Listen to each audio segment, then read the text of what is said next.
it's good to have some technical resources that know the industry, whether that's within the activist portion of it or within the elected officials, or even if there's IT staff in City Hall that want to take this on. Welcome to another episode of the Community Broadband Bits podcast. I'm Christopher Mitchell at the Institute for Local Self-Reliance in St. Paul, Minnesota. And today I'm speaking to Bruce McDougall, who is a member of the Anacortes City Council. That is a part-time position. And so like many people who are working to better their communities in an elected position, he also works as an outside position. And he works for Cisco Systems as well, where he is a consulting engineer. Welcome to the show, Bruce.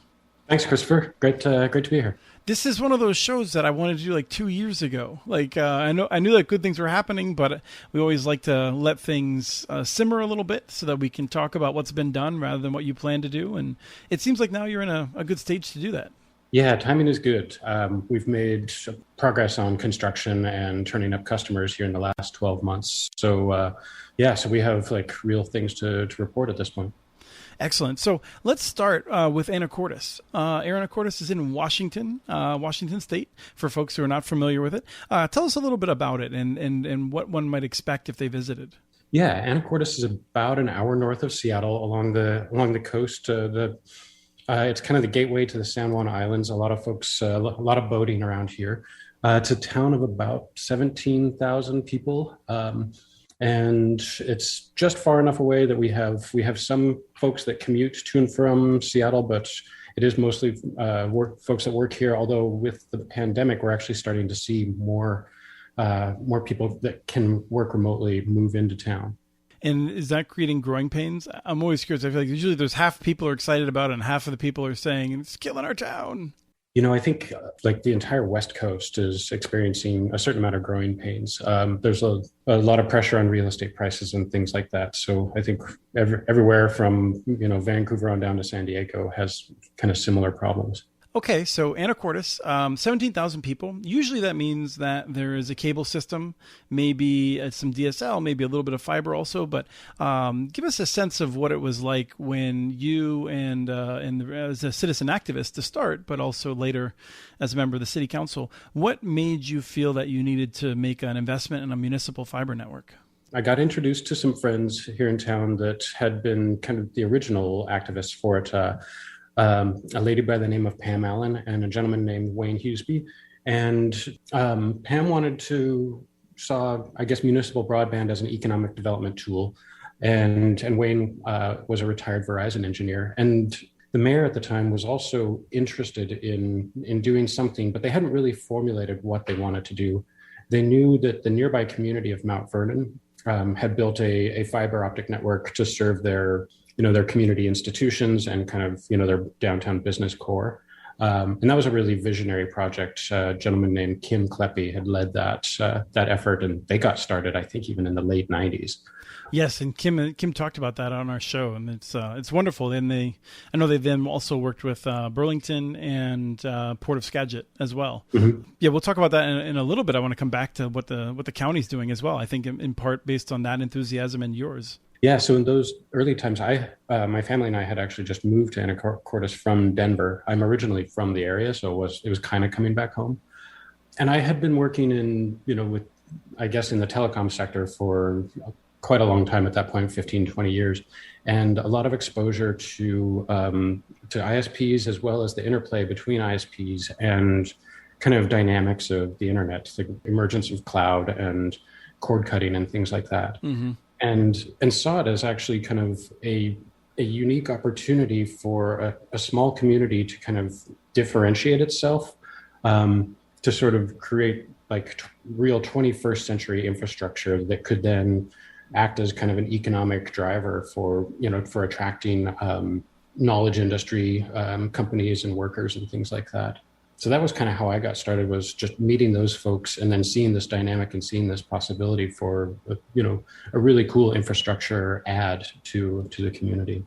So let me ask you this, because this is a step that I feel like a number of people are in. You made some friends, you're talking about it, you're maybe getting together at a coffee shop or bars or from one of each other's homes to talk a little bit about it. How did you get to the next step? What was next? I think really key was that the mayor in the 2013 election had spoken about it as something that she was interested in investing in. And while she didn't have detailed plan, she said it was something that she wanted to look into to try to do. And then our sort of 3-person group, we were given the opportunity to come in and basically do several education sessions with the sitting city council and mayor. So we developed presentations. We would go in and just do what were at the time called study sessions, where we simply provided at first, here's the basics of what broadband is, what fiber optics is, and then we kind of built on it from there, sort of into an exploration of what a community broadband network could look like, different models for how it could be done. I want to say we did 3 or 4 presentations. We also spoke to other groups, like the Chamber of Commerce hosted us to do a presentation for them. And that kind of got things rolling, where as the existing city council at the time became more comfortable with the idea, they started to show interest in, they could maybe spend some money on doing a feasibility study or something like that. And we actually proposed they fund a feasibility study. They ended up, I want to say about 2015, the city staff, sort of public works folks, built a kind of a quick RFP that went out to, they tried to get basically folks to bid on, consulting on a feasibility study. Mm-hmm. And they didn't really get very good response. I think it was kind of early days, and, not many folks have built out this sort of consultancy kind of business. So actually, in talking it over with a couple of council members that I had befriended at the time, they basically asked if I could provide, kind of build a do-it-yourself feasibility study. It seems like a nice way of saying they told you to put up or shut up, maybe. One of them joked about something about conscripting. Right. So you basically had to become more of an expert than someone who thought it was a good idea, someone who knew a lot about the technology, but actually having to really look at the business models and things like that. Put some time and skin in the game. Yep. How did that go? I mean, I think you had the benefit of going to some events, I think, if I remember correctly. I got to go to a couple events. There was one that was held at the kind of in Skagit County, and a bunch of community, I guess, representatives from the different communities around the county, and including the mayor of Mount Vernon and Kim Klebe as well. Another event that took place down in Seattle, and that was more of like a Washington state broadband discussion. And then in my job, I spend a lot of time just researching, how to apply a given technology to a given customer problem. And specifically ISP kinds of things. And so it was pretty natural for me to just start kind of doing some digging around the internet, looking for examples. We actually did a road trip down to Sandy, Oregon, where they had built and had been operating a citywide fiber optic network for a few years at that time. Yeah, that would have been Joe Knapp was running it at the time. I think he's moved on, but Jeremy Peetzold is still there. Yep, those guys were really gracious in hosting us for kind of an all-day event and tour of their setup, and answered a ton of questions, and they were super helpful. And that was also a really key, all through this process, one of the real keys is building sort of just confidence within the elected folks, as well as the staff, the city staff that would have to actually execute the plan, and just getting confident that, yes, this is technology. It's probably something that not very many folks are super familiar with, but as a municipal entity, we have a water treatment plant that serves our community and actually 3 other communities around the area. And this thing is, it's a $40 million a year operation, this water treatment plant. It is much bigger than a little ISP that would, say, have, 3,000 customers. And the stakes are much higher, too, with that water treatment plant, because if something goes wrong, we've got bad water. Yeah, and for people who aren't familiar, it's also the technology is changing. There's increasingly concern about keeping pharmaceuticals out. So this is not something where it's just sort of like you're doing the same thing you were doing 20 years ago. Because sometimes people belittle other utilities and say, well, those things are easier. They're not as rapidly changing as broadband, but they each have a lot of things that are not only dangerous but rapidly changing. Absolutely. Yeah. Yeah. So how That's did you build up their confidence? Because it's a really good point. I think that's really important. mhm. Kind of continued exposure, continued education about it. The trip down to Sandy, Oregon, I was not on the council yet at that time, but the mayor went, and one of the council members, the head of public works, and a couple other folks. Um, and that was really great for the mayor and the council member and head of public works to all see, here's an ISP, and it's not just a fiber optic network that sort of serves the business core. It's like every address in town has the ability to be hooked up to this fiber network, and to see them running it, at a profit down there, and they weren't like massively staffed up or anything. It was its own small self-contained department. That was really big. There were other visits that happened where the mayor and head of public works went and visited some of the PUD, public utility district networks Mm-hmm. around Washington state. They went to Eastern Washington and saw some of those. And we also started developing a relationship with NOAANet, which is I would say that they are a facilitator slash network operator for open access networks that various PUD districts around the state run.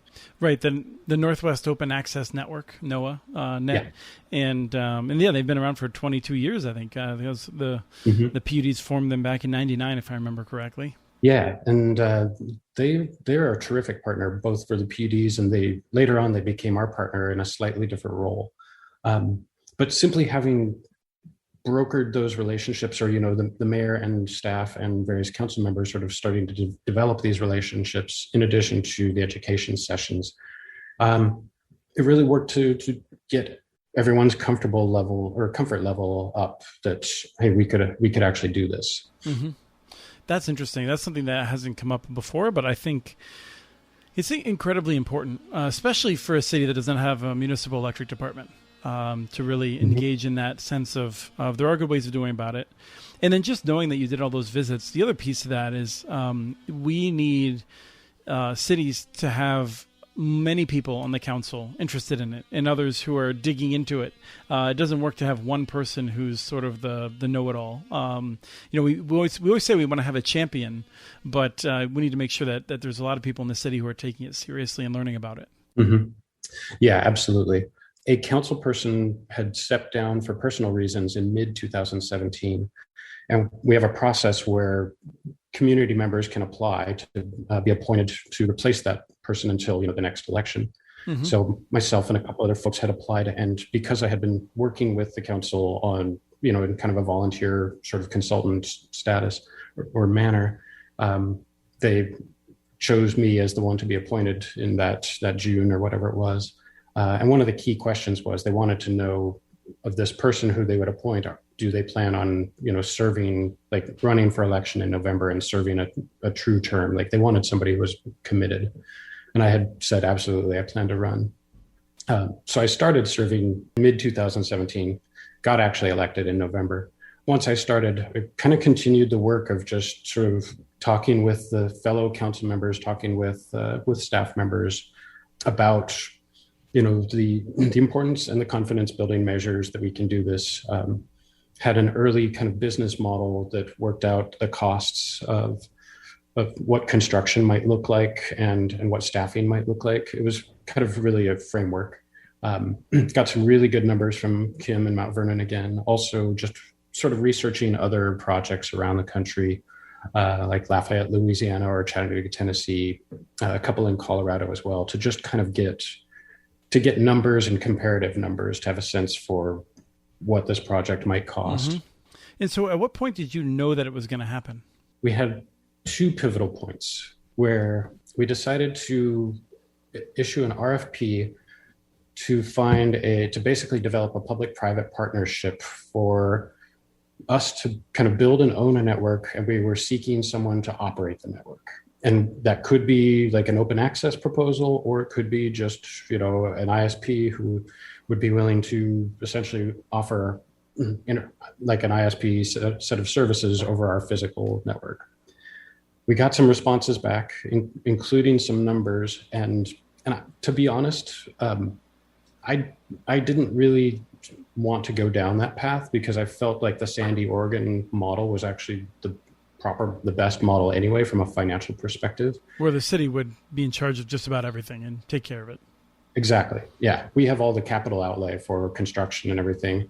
And so then, somebody has to staff it, and you could either pay somebody to run it, or you could build some staff and run it yourself, and then have all the revenue come in as opposed to some sort of revenue split. Mm-hmm. And what I was seeing was with cord cutting, both of phones and essentially of TV, the move to streaming services, the idea of like an open access sort of model where you've got a bunch of little ISPs that are competing and then they're selling these bundles. Like there isn't really a point in bundles anymore. It's just internet. And you can get your TV from YouTube and you can get your phone from a VoIP provider. So it didn't make sense to have competing ISPs. I don't think anymore. Like I'm kind of post sort of open access. But then if we split with some ISP, they're going to want, X amount of the, like, say, the revenue from a user on a monthly basis. We got some numbers back and I actually ran it, and the return on investment for construction, it was going to take the city like a long time, basically, yes. 50 plus years. Whereas if we just ran it in-house and got creative with staffing, we could have an ROI of much closer to like 15 years. What does that mean to get creative with staffing? What that actually fundamentally meant was the biggest challenge that our staff was looking at was how do we run a 24/7 NOC, like network operations center and mm-hmm. customer support? Because that right there is, to run the day-to-day ISP, like during business hours, 4 people, basically. But to run 24/7, you just tripled the staff. And we were able to partner with NoaNet. This is where we're just really thankful to be partnered with them. Because they're running a bunch of networks around the state anyway, they've got a 24/7 NOC. That's right. Yep. So we can basically pay them kind of, a small fee per subscriber per month. And they cover that 24/7 aspect of it. And that totally took care of the staffing problem. And, now our OpEx, our operational expenses are basically a staff of like 4 or 5. And then fortunately, this increasing monthly number that goes to NoaNet because we have customer numbers increasing. But it's not a full headcount kind of number.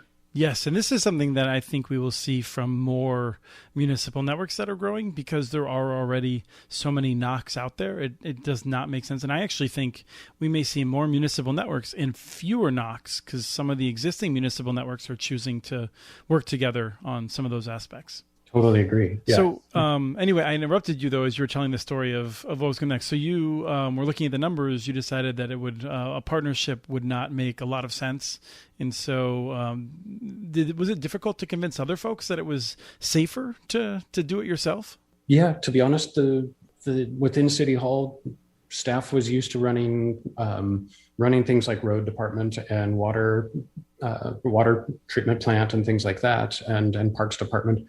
And the idea of running an ISP was very daunting. And once we got past, it was the thing that was actually the real daunting thing was that 24/7 support. Because I think, we were able to get past the idea of having a network engineer on staff who managed the GPON equipment and the routers and things like that. That was not a huge deal. And we were able to get past the idea of having, somebody to manage the outside plant. And then we would need some installation crew we were projecting like a 4-year construction project. So we would need 1 or 2 installation crews.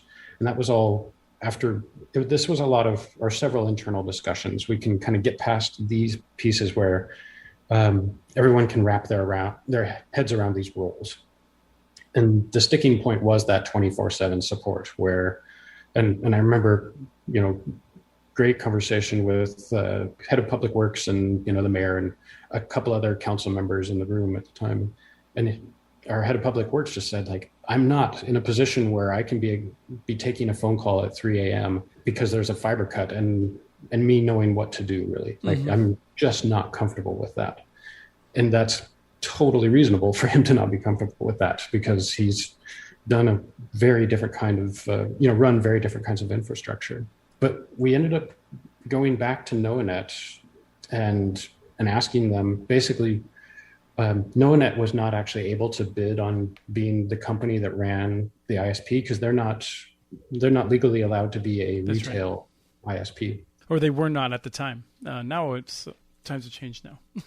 Well, I should say I believe their bylaws may not allow them to, but the state law has changed such that I think that they may be permitted to do so now if they so chose. Oh, that's fantastic. Okay, yeah, at the time they weren't allowed to, so they couldn't bid.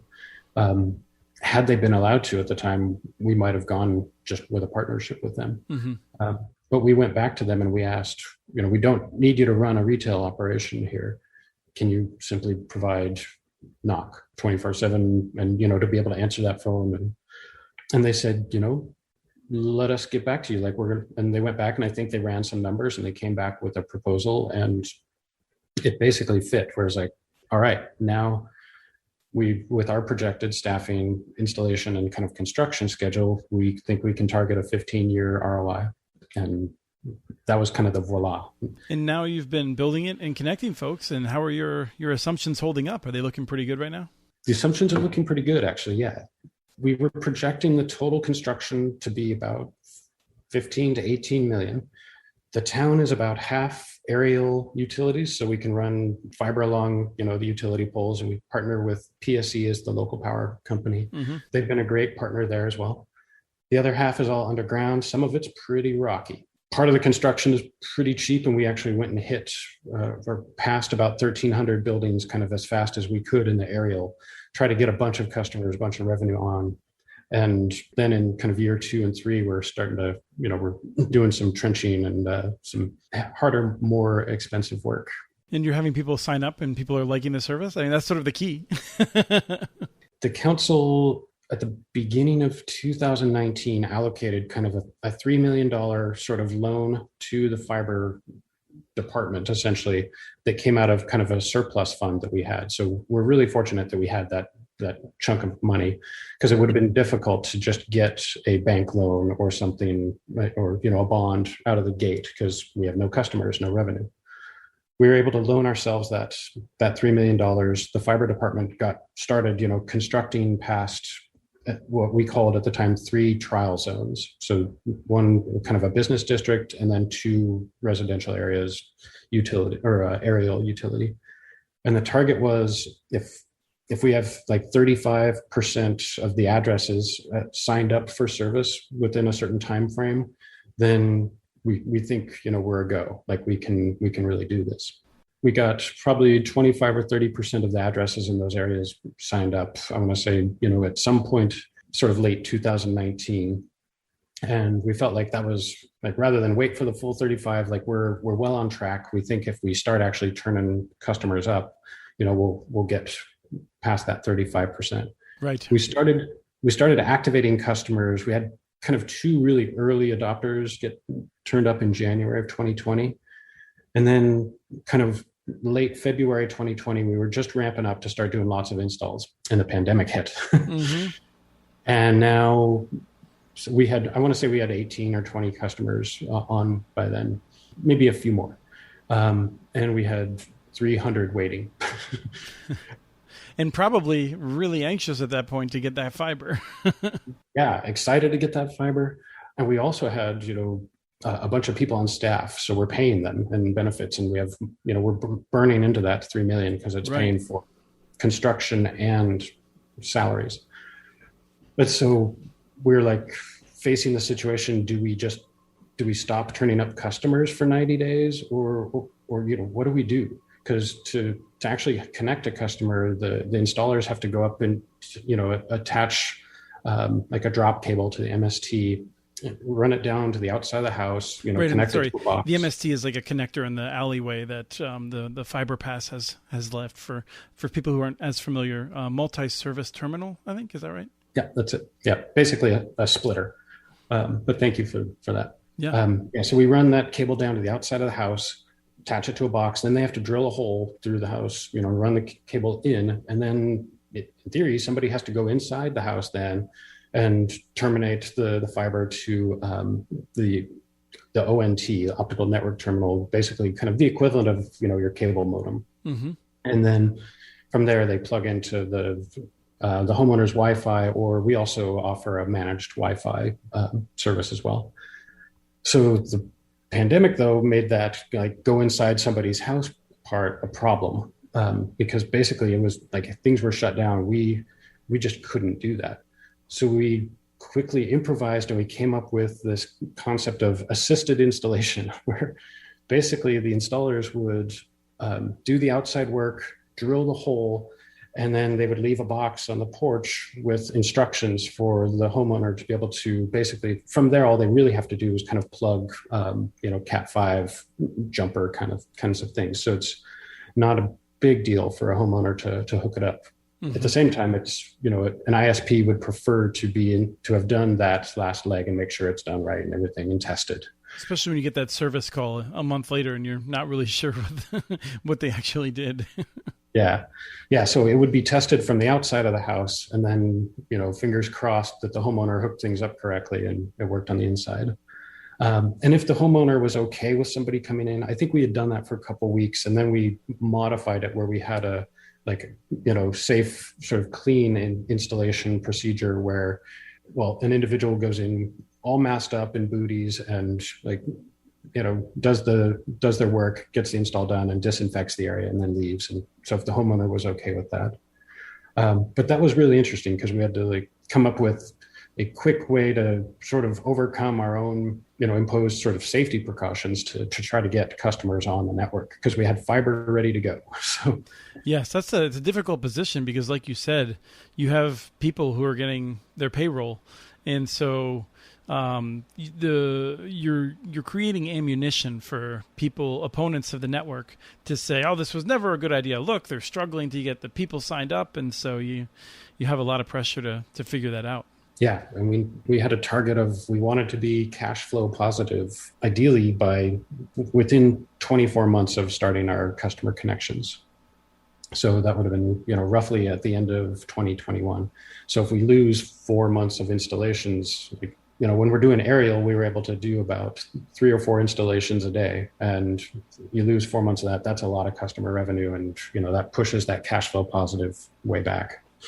Yeah, especially because then you either have to slow down your rate of installs, which mm-hmm. further creates problems, or find another source to borrow from. Mm-hmm. It's cascading problems from there. But now I feel like between your proactive actions as the city of Anacortes, as a result and part of Kim Kleppe and others that are doing really good work on the western part of the county there, it seems like the whole county is doing some interesting work. I don't know if you want to if you could briefly recap that for folks who might be interested. The entire county does have a number of things going on. The Port of Skagit County is actually kind of running the initiative. And I haven't been as close to that the last couple of years because it's been really focused on You've been a little busy. our own implementation.